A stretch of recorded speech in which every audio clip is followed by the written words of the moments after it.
Nako mga kadonatics, bumungad sa atin itong balitang to. Ngayong umaga, General Nicolas Torre relieve na sa pwesto. Anong nangyari? Bakit mga kadonatics? Napakalakas ng taong to. Diba? Powerful siya. Remember? Sa panahon na kinidnap nila si Tatay Digong, may pa 3 stars pa siya mga kadonatics. It means, akong bahala. Bakit nirelieve ng amo niya? Ginawang scapegoat ng kanyang amo mga kadonatics. Sabi nga sa chess na, sacrifice the pawn, not the queen.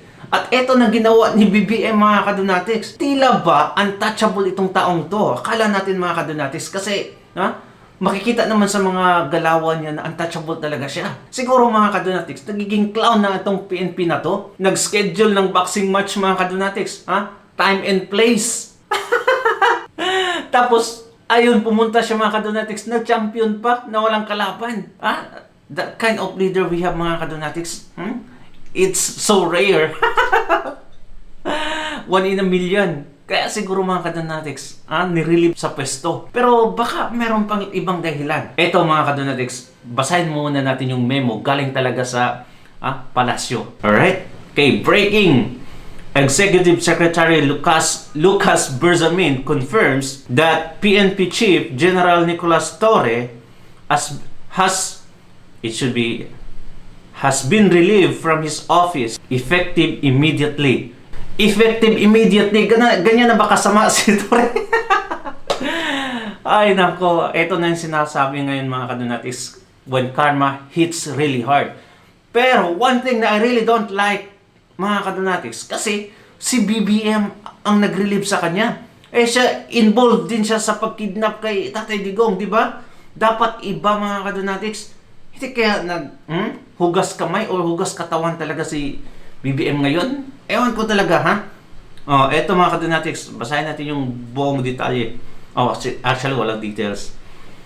Police General Nicolas D. Torre, from the Office of the President, you are hereby relieved as PNP Chief, effective immediately. Ngayong araw agad mga kadonatics, pang ma-receive mo to, tanggal ka. For the continuous and efficient delivery of public services in the PNP. Ibig sabihin, hindi na siya effective mga kadonatics. 3 months pa lang sa pesto. For the continuous and efficient delivery of public services in the PNP.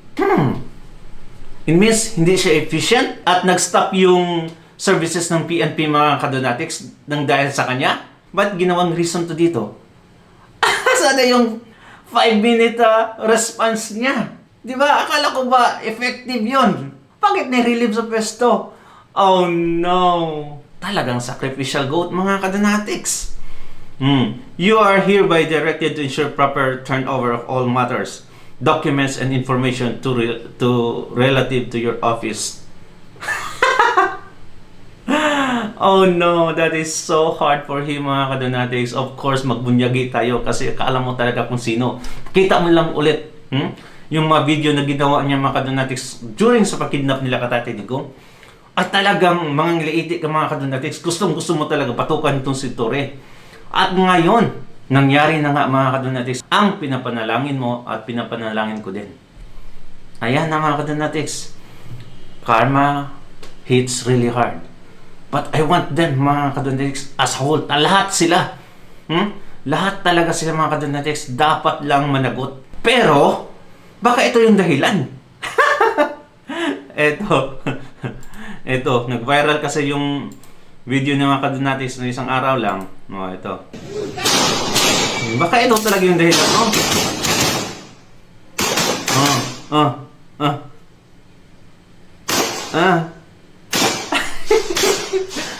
Tingnan yung tawa niya dyan mga kadonatics.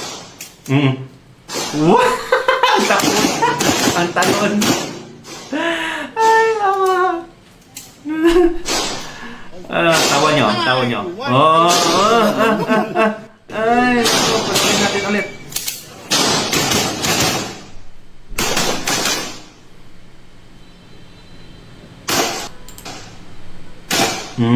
Sige.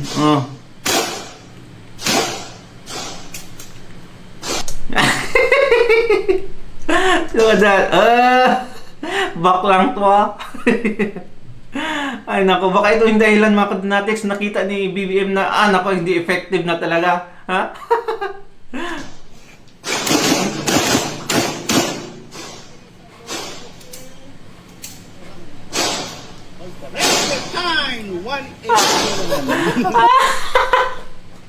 Nag-enjoy sa pwesto. Akala niya talaga mga kadonatics magtagal talaga siya. Worse man yung si Marvel mga kadonatics, pero mas worse itong si General Torre. Kaya ayon. Di ba? Ay nako, 3 months sa pwesto mga kadonatics. Isa sa mga pinaka mabilis na GPNP sa Pilipinas mga kadonatics na nasa posisyon. Definitely.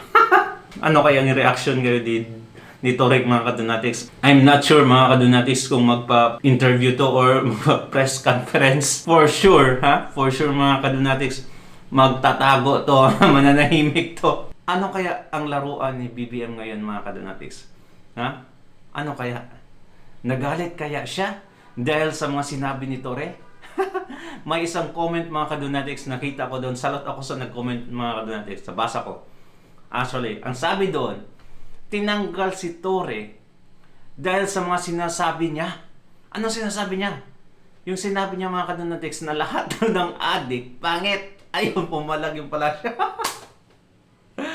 Ay nako, lahat daw ng adik, pangit. Sabi ni Bibiang, gwapo naman ako ah. Kidding aside, pero may punto din yung joke na yun ha. Ay nako, tawa ni Torre oh. Sige. Nasa amin ang huling halakhak. Ano na? Ha? Toreng. Ito, panoorin natin itong mga kadonatics. Report today. Reports! Siyempre May dahilan din sila mga kadonatics. And I think this is a valid reason kung bakit tinanggal si Toreng sa pesto. flash report po si Christian Yusores, kaya ako sa tinatanong kung may ganap eh. Christian, go! Yes, Alvin, kakakumpirma lang nga lang ngayon ng Malacanang na nirelieve sa pwesto ni Pangulong Ferdinand Marcos Jr. si PNP Chief General Nicolas Torre III. Batay dito sa kopya ng sulat mula sa Office of the President, kaya ang petsa ay August 25 ay kahapon, at nakasaad din dito na para daw sa pagpapatuloy at epektibong pagpapaghatid ng public services ng PNP ay pansamantala muna siyang nire-relieve sa pwesto at inaatasan na i-turn over muna yung kanyang mga dokumento at iba pang mga impormasyon na hawak ng hepe ng PNP sa kanyang opisina habang wala pang ina-assign o itinatalaga bilang kapalit na pansamantala bilang PNP chief. Ang permado dito sa dokumento ay si Executive Secretary Lucas Bersamin sa ilalim ng utos ni Pangulong Marcos Jr. Sino kaya mga kadonatics ang ipapalit? At eto nga talaga, ha? For efficient mga kadonatics, ha? Services of the PNP, it means hindi talaga siya efficient, ha? Hindi continuous yung yung services ni Turing mga kadonatics. Bakit yun yung isa sa mga reasons nila? Bakit kaya siya tinanggal? Bakit tinanggal? Hindi pa na retirable na ba si Hindi pa. Hindi pa, di ba? May something. Bakit siya pinalitan na Christian?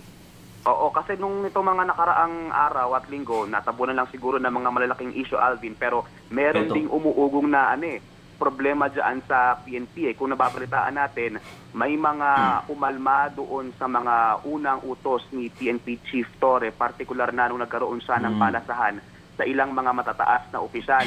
Umalma yung Napolcom dito parang kine-question yung utos ni General Torre na palasahan doon sa ilang matataas na opisyal ng PNP. May mga backlash din ito, no? May mga kumontra din doon sa Napolcom, may mga nagpaabot ng suporta kay General Torre. Pero sa ngayon medyo may gray area pa lamang kung ano ba talaga yung desisyon o yung naging dahilan ng Pangulo kung ito ba ay related dyan sa nagiging problema sa PNP. Pero sino daw ang kapalit in the meantime? Sa ngayon, wala pang binabanggit ang Palasyo. Doris, abangan natin siguro sa mga susunod na oras kung ano yung update mula mismo sa Malacanang, kung sino ang posibleng humalili muna bilang tagapamuno ng Philippine National Police. Yung nasa memo, ang nag-relieve kay PNP Chief, si Pangulo mismo o si Executive Secretary? Si Pangulo mismo mula sa Office of the President ito, Alvin. Okay, sige. Alright, so galing sa Pangulo talaga yun, no? Office of the President. At si Lucas Bersamin ang nag-pirma mga kadonatics. So, may command galing sa presidente mga kadonatics. Si Lucas ang nag-release ng memo. Ay nako. Alam niyo yung sinabi niya mga kadonatics na may problema sa PNP dahil sa balasahan ng tao. Gusto kasi ni Tory mga kadonatics na balasahin yung mga tao kasi, you know, as a chief PNP, gusto niya may pagbabago daw kuno. At alam niyo ba kung sino ang pumalag? Ang best friend ni BBM, si John Vic Remulla. Si John Vic talaga mga kadonatics, ang pumalag na dapat walang balasahan. Ayon, friend ni BBM, ayon mga kadonatics, na-relieve sa pwesto. Natatandaan yung bumisita si BBM sa Amerika. Si John Vic yung nauna doon mga kadonatics. Siya yung nag-prepare sa lahat. Ganyan sila ka best friend, BFF. Ngayon, itong si Turing, akala mo kung sino na talagang powerful na pumasok sa picture. Ay nako, isa lang palang meron mga kadonatics. So, what do you think Ayan na. But kulang pa talaga mga kadonatics. Kulang pa talaga. Dapat managot lahat ng mga sangkot sa pagkidnap kay Tatay Digong. Of course, involved yan sila Remulla mga kadonatics. And what do you think? Comment down below mga kadonatics. Basahin natin yan. Ano kaya ang laruan ni BBM? Bakit ganon? Mukhang spontaneous yung mga ginagawa ni BBM ngayon mga kadonatics. Parang hindi siya long term na pinag-isipan. Ay, ito ang gusto kong mangyari ngayon, no? Para, ewan ko anong nangyari sa utak ni BBM ngayon. Pero anyway, it's good on us mga kadonatics. Thank you so much and God bless you mga kadonatics. Don't forget to subscribe and like this video. Ingat palagi. Bye-bye.